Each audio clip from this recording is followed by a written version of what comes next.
Pokémon Brilliant Diamond and Shining Pearl are the latest Pokémon games to bring us back to the modern-day Sinnoh region, after over a decade of its original debut on the Nintendo DS. Ash Ketchum first visited the region back in 2007 in the aptly named Pokémon Diamond and Pearl series. He traveled across the land searching far and wide for his missing father, who had gone into hiding because different theory. But today, I am covering something labeled as hidden that's completely necessary to progress through most Pokemon games, but is rarely seen in the anime. And those would be HMs, aka hidden moves. I want to answer the question, could Ash get through Sinnoh if he needed to use HMs?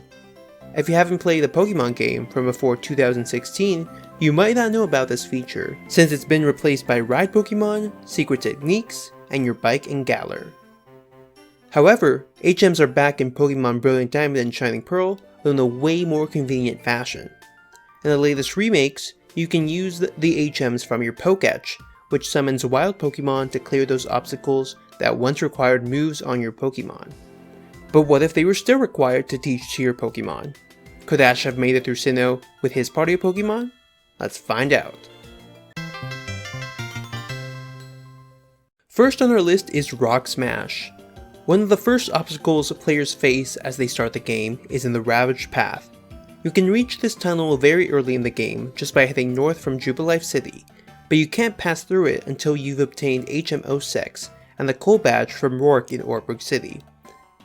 Ash travels through this area through episodes 22 through 24 of Diamond and Pearl in order to reach Floroma Town, but we never actually see Ravaged Path. This makes sense since it's such a short cave and not very important in the grand scheme of things. In his party, he has Aipom, Pikachu, Staravia, and Turtwig. Every Pokemon in his party can learn Rock Smash besides Starly, so that's an easy guess. The other instances where Rock Smash is necessary happen around Mount Gornet and on Victory Road. Ash will still have Pikachu and Turtwig at those instances, so smashing rocks in Sinnoh will be no problem for him. Then we have HM01 Cut.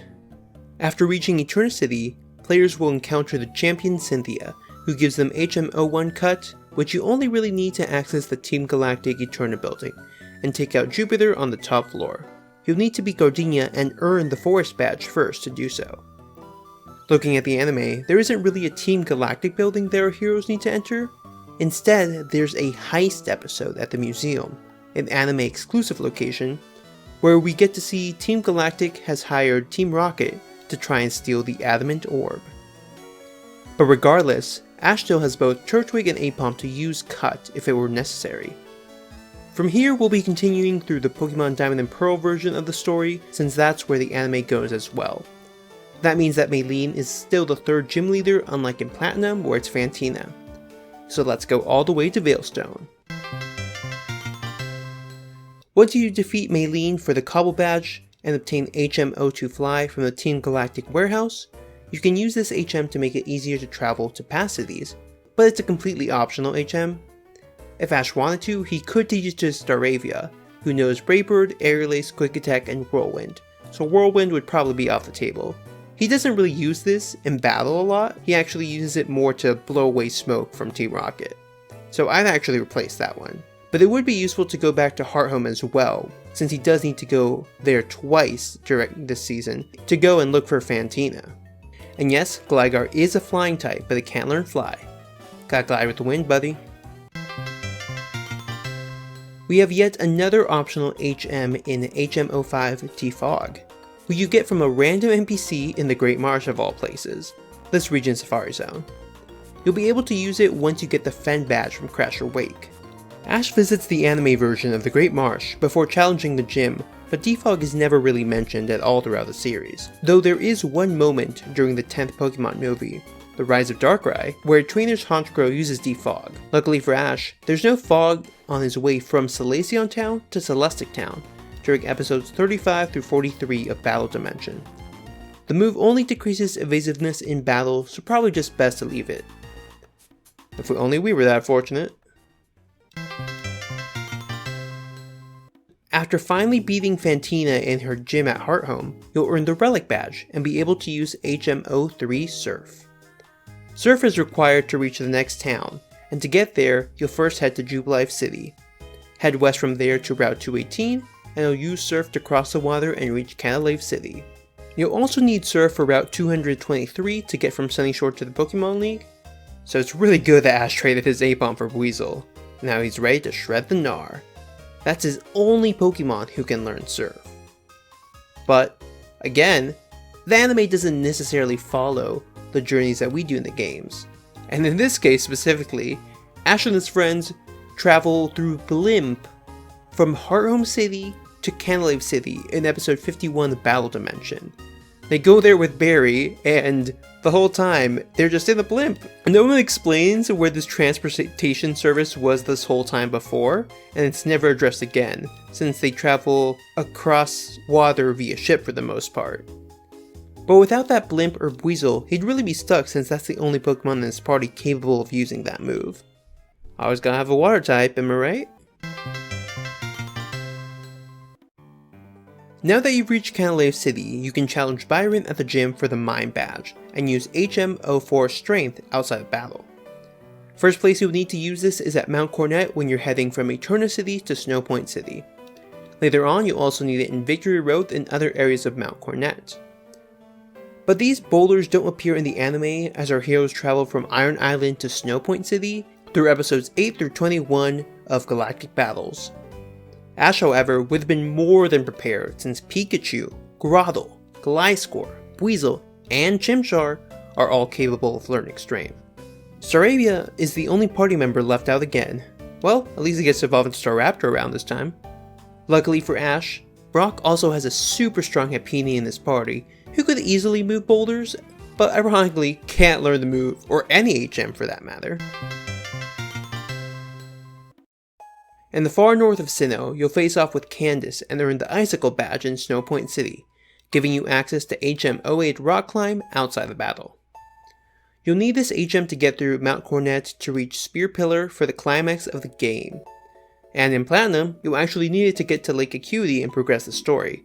In Pokemon Diamond and Pearl, it's only blocked off by Team Galactic runs, so this is a bit of a better use for it. Now here's the twist. One of Ash's Pokemon actually knows this HM. In episode 16 of Galactic Battles, Grotle actually learns this move in order to save his new friend Snover. His Grotle is the only Pokemon that learns that move in the anime so far, so it's clearly meant to show off that this new move is in the games. And honestly, it looks way cooler in the anime than it does in the games too. If Grotle didn't learn it, Chimchar could also assist here. It would actually be an improvement over Scratch, which he's still using at this point, 7 badges in. Though Grotle is definitely more equipped to carry passengers. Something I learned while making this video is that every starter in this region can learn Rock Climb in its final evolution, so it's pretty easy to have on your team, and honestly would have made it way easier in the original games, in case you didn't want to carry an additional Pokemon with an HM.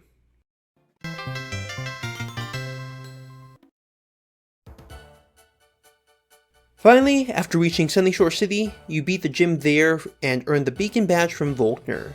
This lets you use HM07 Waterfall outside of battle. To get the HM itself, you'll actually get that from Jasmine, the gym leader, who is just standing at the shores, far away from her home of Johto. You'll use that HM to get to the Pokemon League on Route 223 and at the end of the Victory Road to reach the top. In the show, Ash and his friends do reunite with Jasmine in episode 23 of Sinnoh League Victors, though she has no HM to offer. If she did, Ash would be able to teach it to his Weasel, and that's it. His Weasel is lacking on physical water moves, so this actually wouldn't be a bad addition to its moveset, which already has Water Pulse, Sonic Boom, Ice Punch, and Aqua Jet, so Sonic Boom might be the one worth deleting. And as usual, there's no waterfall that they need to climb as they head to Lily of the Valley, where the Sinnoh League takes place, and their journey happens from episodes 23 to 25 of Sinnoh League Victors. So there you have it, Ash can actually get through Sinnoh with his team. I was considering he might need help from his companions like Dawn and Brock, but in the end, he's really good to go if he just has Weasel, because that's the only Pokemon in his party who can learn Surf and Waterfall. To divide the moves out as evenly as possible among the team, this is what I think it would look like. Growler with the Rock Climb since it already knows it, Weasel with Waterfall and Surf, and Fernape with the Rock Smash, and Gliscor with Strength. He does get one other party member and they could also learn Strength, but we aren't quite there yet on the podcast. But if you do want to hear when that episode drops, feel free to subscribe below and get weekly episodes covering the Diamond and Pearl anime series, as we review every episode going from the start of Diamond and Pearl to the very end. What other regions are you curious about Ash clearing with HM requirements? Let me know in the comments. My name is Will and you've been watching Sights on Sinnoh. Thanks for tuning in and I'll see you in Sinnoh.